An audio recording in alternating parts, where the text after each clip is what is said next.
Good evening and welcome to UTV Live. The Department of Health has launched an independent review into failings at Dunmurry Manor care home. Earlier this month, a report from the Older Persons Commissioner found a catalogue of inhuman and degrading treatment at the home. Jordan Motes reports. Finding out the truth about what happened to their loved ones. This was the moment when a damning report into Dunmurry Manor revealed residents were spending their last few months living in appalling circumstances. 2 weeks on, and the effects of those findings are still being felt. The Department of Health has outlined a series of measures to enhance standards and restore public confidence in care home provision. It says it wants to re-emphasise it is taking the report by the Older Persons Commissioner very seriously. Well, I welcome today's statement by the Department that they're taking the issue of Dunmurry Manor seriously.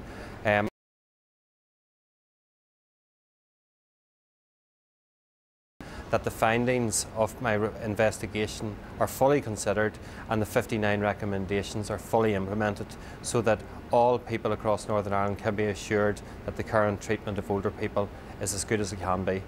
The Department of Health will launch an independent review into the actions of the health and social care system that will aim to identify lessons for the future. The department will also look at the options for additional sanctions on care home providers for serious failings. There will be an audit of safeguarding investigations in private sector care homes, and the department will also launch an awareness campaign around how residents, families and staff can raise concerns and make complaints. Some families have been waiting a long time for answers, and there are concerns another review will just mean repetition of work already carried out. But I think it's important to say that there has been a 16-month independent investigation into this home that has uncovered many findings and outlined a number of recommendations that need to be implemented. So it's important that that work isn't duplicated, that the department works with the authorities to take action now so that there's a strong and robust response to the findings. Inhumane and degrading treatment, bed sores down to the bone, physical and sexual assaults on vulnerable patients. A reminder of some of the damning findings against Dunmurry Manor. UTV has spoken exclusively to a number of whistleblowers since news of this scandal emerged.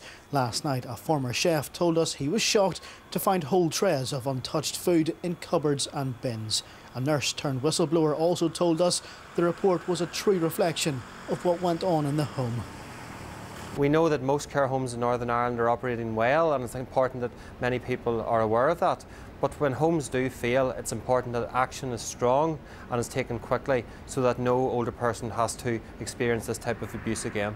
In a statement, Runwood Homes that operates Dunmurry Care Home says it's reviewing the 59 recommendations in the Home Truths report.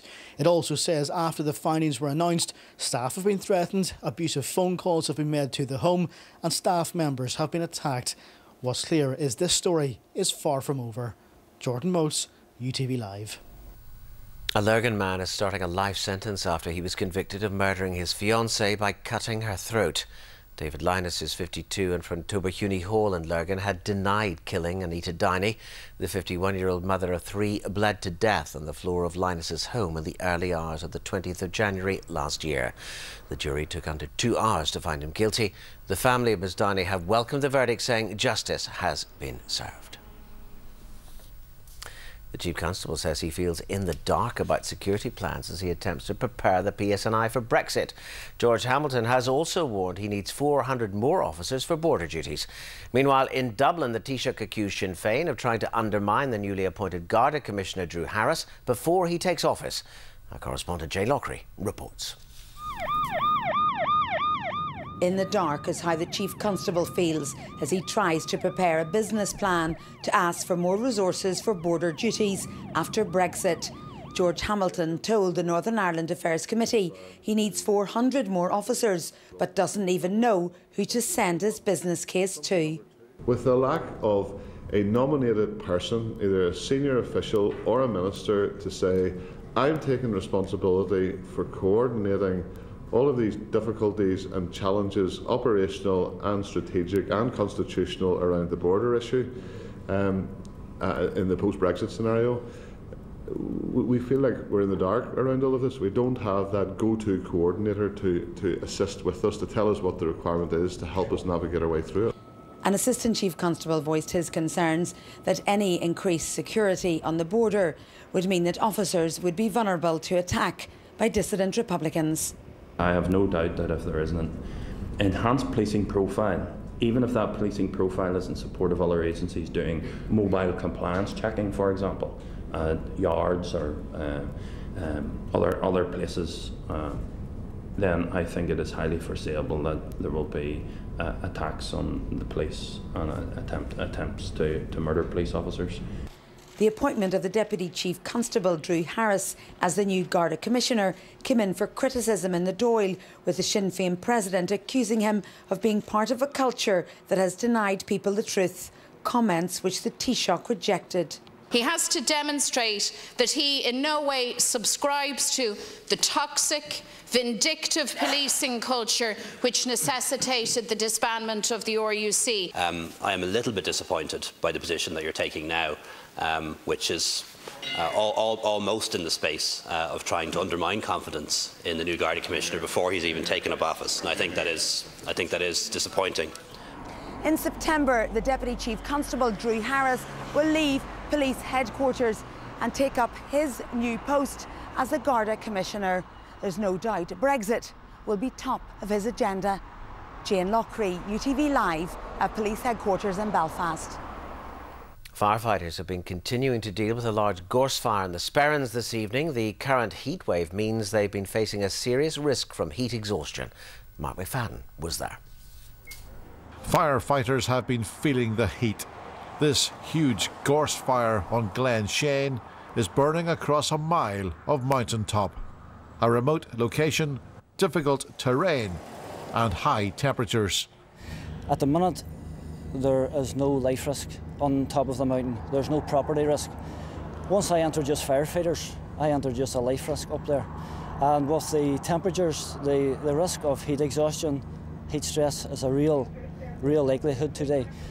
Once the temperatures drop later on this evening, we'll be able to deploy more resources up onto the mountain with a view to extinguishing the fire. The sun, though, is a blessing for most of us, especially farmers who've been enduring months of damp weather. Oh, we're making up for it now. We might make up for it now. It's a lot less work and it's easier on machinery. And everybody's in a better mood, I think. You can get the heavy plant out in the fields. Aye, and you've more time to do everything. It doesn't take you as long to do it either. With the mercury rising, many have been heading for the coast. But the warmest temperatures are often inland. Yesterday, the temperature in Castlederrick hit a sizzling 27.1 degrees Celsius. In old money, that means it was over 80 degrees Fahrenheit. But, you know, there are always some who are happy to work up a sweat. Forget about the top and the tan comes along, it seems to come natural. I don't burn, I just go brown. So you couldn't be, there's no nicer place in the world than Northern Ireland whenever the weather's good. It's important to treat the sun with respect. Us in Northern Ireland, our skin's very fair and we're not used to the sun, so when the sun comes we're all rushing to get out and get into it.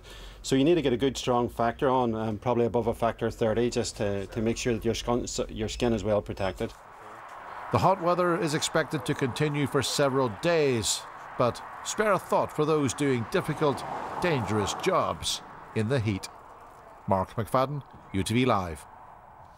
Turning to sport now, and in boxing ahead of Michael Conlon's homecoming fight this Saturday. He took part in a public workout at Belfast City Hall, as Ruth Gorman reports. He's made Madison Square Garden in New York his second home, but this weekend Michael Conlon will walk out in front of his beloved Belfast for the first time as a professional boxer. With 7 wins from 7 under his belt, this will be his toughest test to date. There's no way I could come back here and fight someone who I was going to kind of blow away. This guy's dangerous. He's 15 knockouts out of his 19 wins. He's 4 losses. He's lost to likes of Kid Galahad. He fought for the world title and stuff. So, you know, yeah, I know he's a dangerous opponent, but I just got to be careful and smart on Saturday night, and, you know, hopefully I can take him out. Conlon has been training alongside Belfast's world champion Ryan Burnett out of Adam Booth's gym in London. You know, it's success breeds success. We have a great gym, great stable, and there's great camaraderie in there. So I feel that we are pushing each other on, and when one of us achieves, we all achieve. It's a very healthy, sort of happy, mickey-taking, sarcastic, challenging environment, and sometimes I just step back and watch them, because they challenge each other, and one will spar and there's another one about to spar after, and they'll sit and watch the 8, 10 or 12 round sparring and try and put a better performance in than the one that had just sparred, and for me it's great. It's very healthy to have that in the gym. A world title is in his sights within the next 18 months, so Conlon is ready to turn up the heat inside the ring as he returns to box in Belfast for the first time in 7 years. Ruth Gorman, UTV Live. And good luck to Michael. Now let's see if that heat wave is set to continue. Here's Frank with all the details. Oh, it looks cold where your auntie lives. Yes, but the welcome will be warm.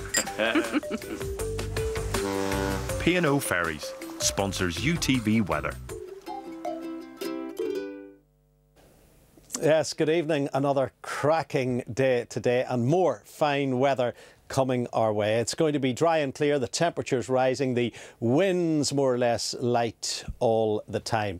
For the rest of tonight through until tomorrow morning, it's clear. It's also warm. By first thing tomorrow, we're looking at 13, 14, 15 degrees. A day similar to today coming our way. Bright blue skies all day. Temperatures will eventually get to the high 20s.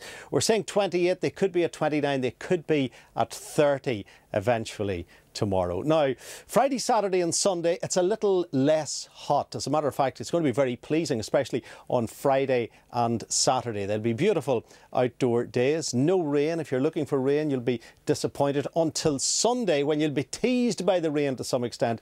Not everywhere will get it, and if it does come, it's not going to last for very long. There could be a bit of a blip in the weather early next week, but the word is the high pressure will take control again. There's more summer weather to be enjoyed.